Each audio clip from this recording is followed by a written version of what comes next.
You have suggested, switching gears, that the Vice President of the United States should resign if the President of the United States sends 40,000 troops to Afghanistan. Based on his principled position, you think that Joe Biden, if this happens, should step down as Vice President of the United States?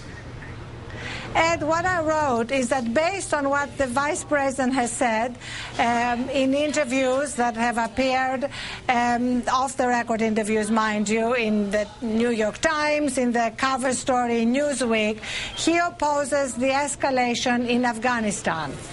He actually asked a very significant question in the White House Situation Room. How much money are we spending this year in Afghanistan? The answer was 68 million. How much are we spending in Pakistan, where Al-Qaeda was and is? The answer is 2.5 billion. So his point is, does it make strategic sense? Well, if he doesn't believe it makes strategic sense, then I believe in resignations on principle. I believe that this has been a very honorable tradition in this country. Remember Elliot Richardson resigning when Richard Nixon asked him to fire the Watergate prosecutor. Remember Cyrus Vance resigning because he disagreed with the position that Jimmy Carter was taking in Iran. Arianna, I have to take issue with you. This is almost as bizarre as the balloon story, suggesting that the Vice President of the United States should resign if we send more troops to Afghanistan. I mean, I understand the principled position that you expect the Vice President, but we're talking about Joe Biden. We're not talking about Sarah Palin. Joe Biden is not a quitter.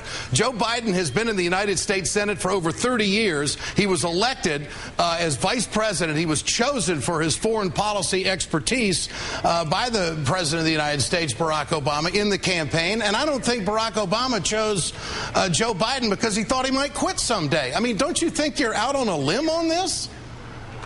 Well, Ed, you know, I don't know what you're talking about when you use the word quitting.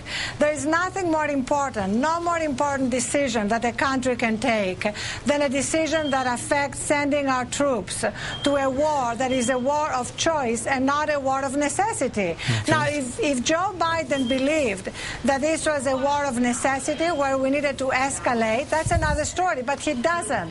And I'm tired of leaders, political leaders, who come out after the fact and write mea culpa memoirs explaining how forceful they were behind closed doors and not in public. Arianna Huffington, I appreciate your time on the Ed Show tonight. I appreciate the conversation. Thanks for joining us. Thank you.